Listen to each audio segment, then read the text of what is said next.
Mbadi Mandinko, mbal kontaan naa mbal Jalia, mbokk Sédhiou am naa mbégte lool ci ngan gi ma ñëw fii ci région bu Sédhiou gis nag seen taxawaay depuis altine gis naa seen teeru bi ngeen ma teeru ci région bu Sédhiou ma leen di sant nag bu baax ndax wane ngeen am na foo leen ma teg waaye nag ma leen di xamal ne ma nit sopp naa leen lool bëgg naa leen lool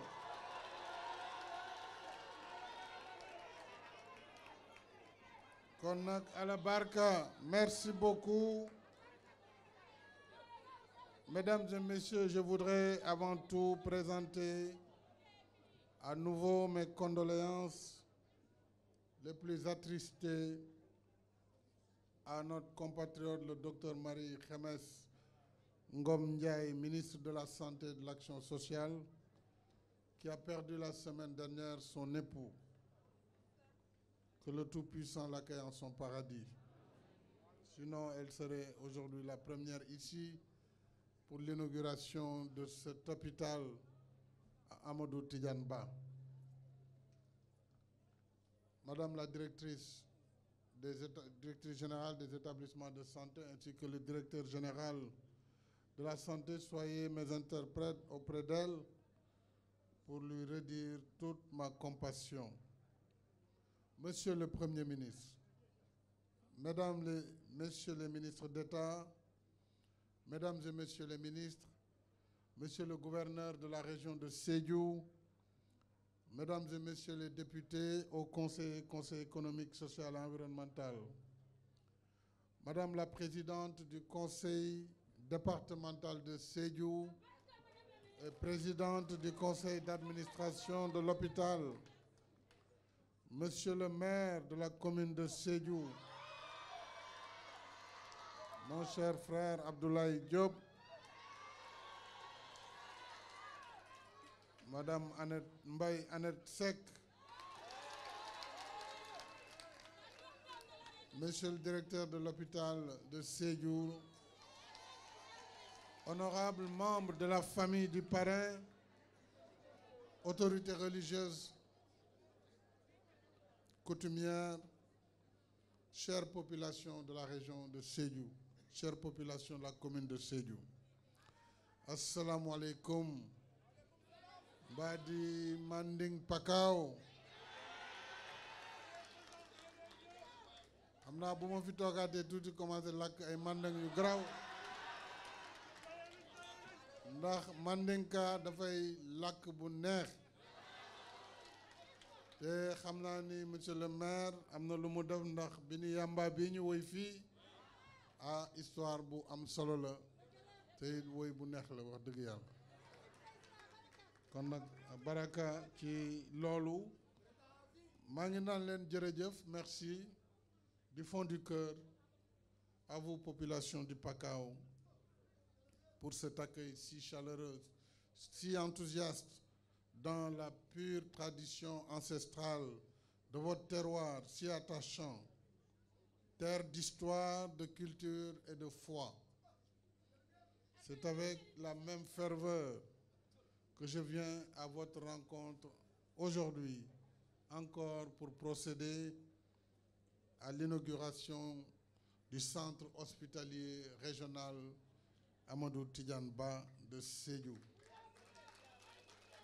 Au cœur du Pakao, la belle et jeune région administrative de Sédhiou mérite tout aussi l'attention. C'est pourquoi elle est au cœur de mon projet de développement économique et social.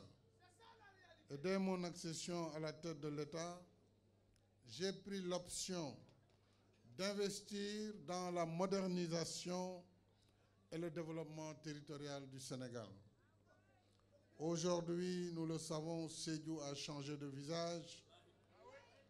avec notamment la réalisation de plusieurs infrastructures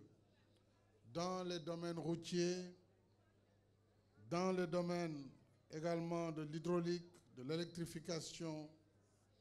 mais surtout dans le domaine du désenclavement de nombreuses localités. Nous avons par ailleurs misé sur des secteurs comme l'éducation, la formation, mais également la santé. Avec l'ouverture de l'hôpital Amadou Tidiane Ba,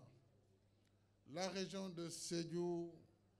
dispose désormais d'une infrastructure sanitaire moderne. La pandémie Covid-19, malgré la crise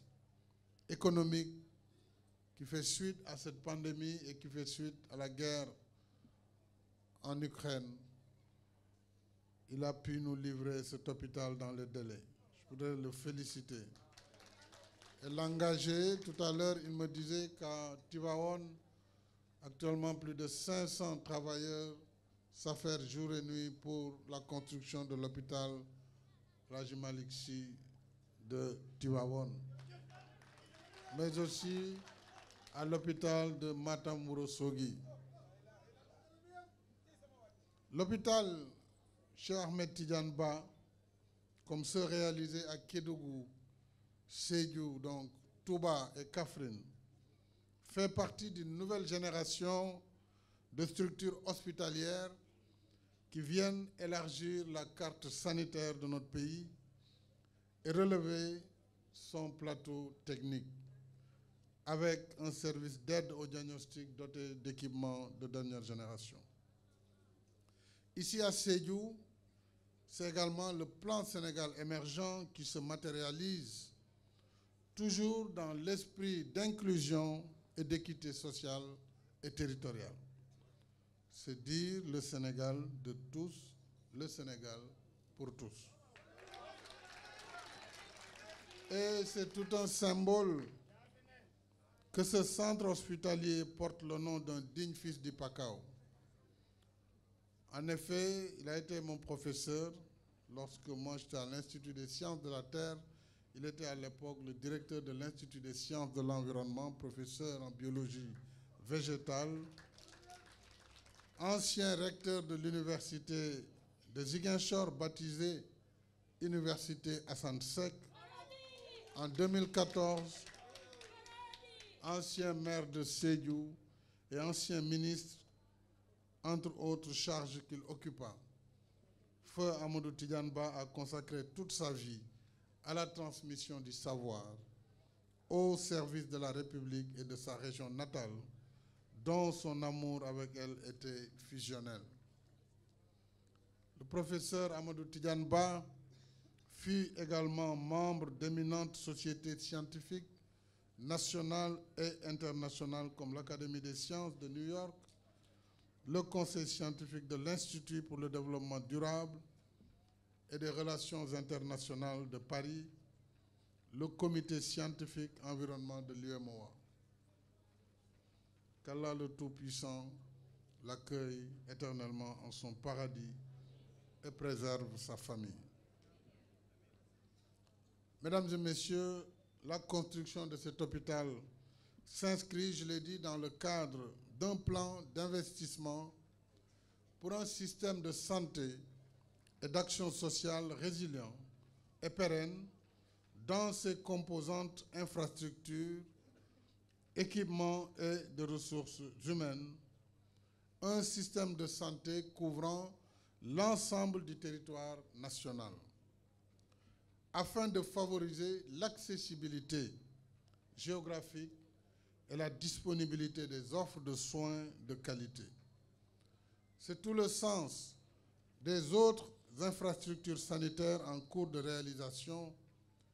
telles que le Centre national d'oncologie de Diamniadio, qui va être un hôpital spécialisé uniquement sur le traitement du cancer,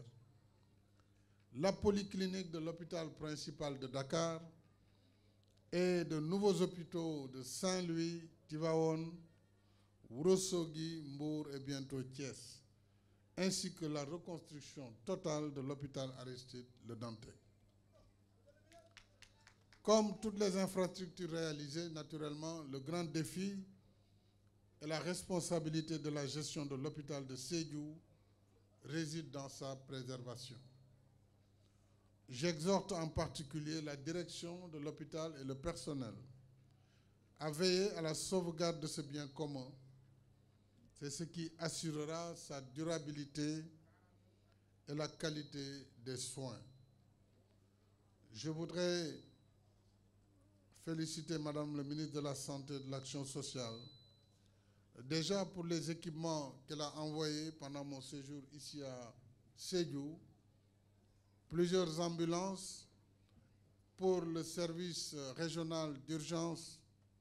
et de réanimation, de SNUR, ainsi que le lot d'équipements. Je voudrais aussi féliciter la Fondation Servir le Sénégal pour le lot d'équipements substantiels qui a également été remis à l'hôpital de Sédhiou. À travers Madame le ministre de la Santé, je félicite toutes les équipes du ministère, l'ensemble des directeurs généraux et directeurs nationaux, mais également tous les collaborateurs,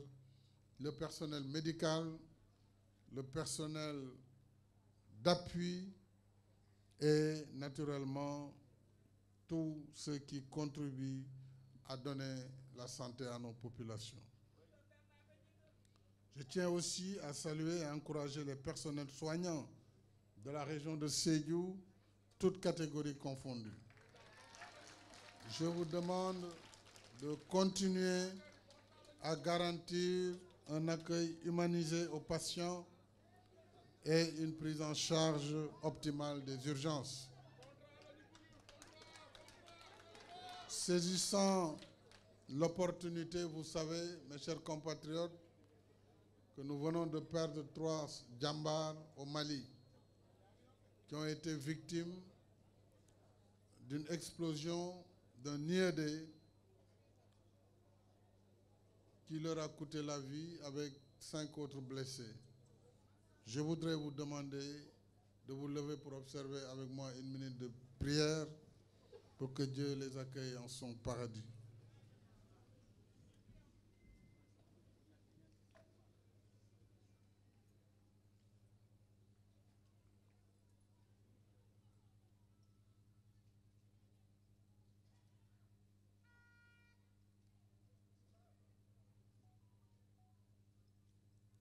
Je vous remercie. mbokk yi lii daal moo doon li ma bëggoon wax ndax hôpital bi hôpital bu mucc ayib la d'ailleurs hôpitaux yu bees yi tax na hôpitaux yu màgget yëpp léegi kenn bëggatul dem foofu ce qui fait que man dama am coono léegi ndax même ñi amoon hôpital bu njëkk ba léegi dañuy laaj yu bees nee naa leen nag foog ngeen xaar ngeen rang tuuti nag parce que ñu defagum région yi nga xam ne dara amu fa woon surtout région yu bees yi après nag ñu doog a ñëwaat ci région yi nga xam ne incha allah au gré des conseils xam naa ne léegi dina nekk politique nationale de modernisation des hôpitaux du Sénégal kon nag Sédhiou vraiment kontaan naa si yéen ëllëg nag damay dem Goudomp beneen département ci région bi gannaaw ëllëg ma dem Bounkiling su ko defee nag samedi ma daal di dem Tamba ngir dem Dakar ma xam naa bu doon li ma gënal sax man damay toog Sédhiou ndax Sédhiou moom dëkk bu am teraanga la te nag xam naa fi ndax 91 dëkk naa fi ñeenti weer booba nag moom rang-rang bi métti woon na lool waaye tey jii xam naa balaa ñuy ñëwaat moom foog ñu wutal leen hôtel monsieur le maire hôtel bu bees pour que suñu ñëwee mën a am jotaay bu gën a yaatu ñu mën a def ay soirée culturelle su boobaa borom kooraay mën a yëngal tuuti loolu ci la bokk kon nag vraiment merci beaucoup aux responsables, aux populations de Sédhiou jërëjëf Inni Mbara